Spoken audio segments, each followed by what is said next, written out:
Halo Bapak Ibu, Saudara-saudari sekalian, salam cerdas Indonesiaku.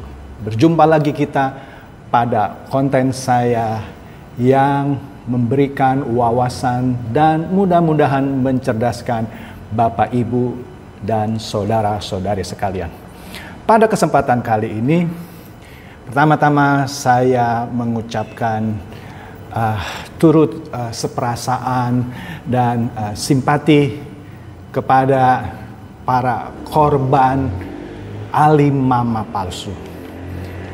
Kali ini saya sebut kejadian ini sebagai tragedi nasional alumni Alimama Angkatan 2020. Kenapa saya sebut tragedi nasional? Karena ternyata korban dari alimama palsu ini menyebar hampir ke seluruh Nusantara. Karena modus operasinya online. Menariknya, meskipun para pesertanya atau pemainnya tidak tahu jelas di mana kantor alimama palsu itu sebenarnya, mereka dengan mudah dan percaya saja mentransfer uangnya mengikuti permainan online ini.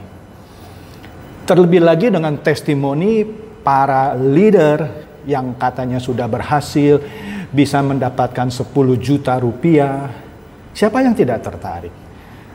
Tetapi di balik ini semua ada hikmah yang bisa kita petik dari kejadian ini. Bapak Ibu Saudara sekalian, seperti yang sudah saya bahas di video-video sebelumnya, alimama palsu ini marak dipermainkan oleh bahkan ratusan ribu orang di seluruh Nusantara. Seperti yang saya jelaskan sebelumnya, kalau alimama asli itu adalah sebuah jasa yang benar-benar diberikan oleh Alibaba Group untuk mendukung para penjual online. Jadi para penjual online yang ingin didukung pemasarannya oleh alimama yang asli, mereka harus berbayar karena itu adalah sebuah jasa. Sedangkan alimama palsu yang diklaim sebagai bagian dari Alibaba Group itu tak lain dari permainan arisan berantai dengan skema Ponzi. Artinya, mereka yang join pertama kali tentu akan mendapatkan keuntungan. Karena dia akan memakan uang komisi yang sebenarnya dari orang-orang yang direkrut di bawahnya.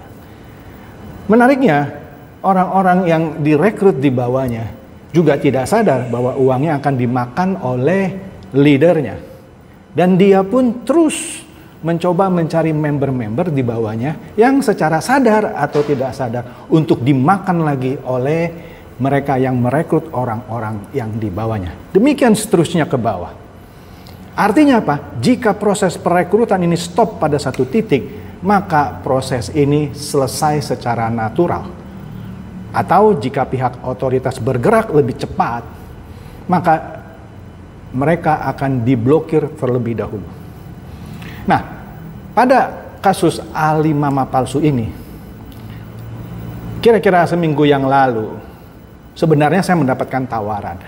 Awalnya saya tidak tahu bahwa ada permainan yang namanya alimama palsu sudah beredar beberapa bulan. Saya ditawarkan oleh seorang teman. Begitu mendapat penawaran saja saya sudah tahu ini adalah money game. Teman itu bahkan sempat saya nasihati. Buat apalah main seperti ini, mendingan uangnya kasih saya aja. Oke, karena tergelitik oleh penawaran itu saya search di internet. Ternyata saya menemukan banyak postingan di YouTube mengenai Alibaba yang katanya membawahi alimama ini. Ini sebuah penipuan terselubung. Dan ini banyak dilakukan oleh leader-leader yang lebih dahulu menjalankan alimama ini. Mereka mempromosikan bahwa ini bisnis dari Jack Ma, bahwa kantornya ada di Jakarta. Padahal dia sendiri nggak pernah ke kantornya. Kantor yang disebut-sebut ada di Jakarta Pusat, itu bukan kantor alimama yang bergerak di bidang money game ini. Bahkan alimama yang asli pun belum punya kantor di Indonesia. Jadi Bapak Ibu Saudara-saudara sekalian, setelah saya posting saya punya video menjelaskan tentang alimama yang palsu ini, saya sarankan untuk berhati-hati. Tak lama kemudian dalam waktu 1-2 hari, ternyata sebelumnya pihak yang berotoritas sudah memblokir link yang lama, yaitu almmqdhtml.net. Kemudian alimama palsu ini memberikan link yang baru lagi, www.alimamaonline.net, yang akhirnya juga diblokir oleh pihak otoritas. Kemudian para leader ini berusaha menenangkan para pemainnya. Dia mengatakan bahwa tenang saja, ini sebenarnya hanyalah bagian dari maintenance yang tidak perlu dirisaukan, karena sebentar lagi juga akan kembali normal. Tetapi penjelasannya tidak masuk akal, karena kalau sistem itu ada gangguan, biasanya sebuah perusahaan besar, apalagi mengaku di bawah Alibaba, harusnya bisa selesai dalam beberapa jam saja. Ini berhari-hari, bahkan bisa sampai 1 minggu. Karena sebenarnya dijanjikan Senin yang lalu, hari ini adalah hari Selasa, tanggal 22. Para member dijanjikan untuk tenang saja karena hari Senin sistem akan kembali normal, sudah bisa top up lagi, bisa withdraw lagi. Ternyata sampai hari Senin tidak kunjung tiba. Leader-leader yang sebelumnya aktif di YouTube satu persatu hilang. Bahkan mereka sebelumnya membuli saya atas video peringatan saya untuk berhati-hati. Bahkan mereka menyalahkan gara-gara video saya, maka akhirnya Alimama ini jadi hengkang. Lucu bukan? Kalau sebuah usaha yang sah, legal, disebut apapun jika dia benar-benar legal, tidak akan tutup. Misalnya sebuah bank, sebut sajalah BCA. Maaf kalau saya menyebut merek. Kalau digosipkan macam-macam, tidak mungkin orang dengan mudah meras sebuah bank sebesar BCA. Tapi ini karena gejala-gejalanya sudah nampak, dan kebanyakan dari leader-leader ini sebenarnya pada awal mereka join permainan ini, mereka sudah tahu ini adalah money game. Tapi mereka mencoba mendapatkan kesempatan lebih awal untuk dapat menarik uang dari member yang dibawanya. Inilah mental maling. Kenapa saya sebut mental maling? Karena mereka sudah tahu ini adalah money game, tapi tetap dijalankan. Dia promosikan, dia katakan ini adalah bagian dari Alibaba Group, kantornya ada di Jakarta, pemiliknya adalah Jack Ma, supaya orang percaya. Sayangnya, masih banyak orang-orang Indonesia yang lugu, yang mudah percaya, apalagi di zaman pandemi yang ekonomi menjadi sulit. Coba kita pakai akal sehat. Mana ada aplikasi yang cuman klik itu menghasilkan uang. Uang itu enggak bisa didatangkan dengan klik. Memang betul sebagian, apalagi leadernya, mendapatkan uangnya. Tapi bagaimana nasib orang-orang di bawahnya? Oleh karena itu, saya sarankan kepada rekan-rekan yang tertipu, jangan sungkan-sungkan menghubungi Yayasan Lembaga Konsumen Indonesia. Di situ ada sahabat saya, Pak Sudaryatmo dan Pak Tulus Abadi.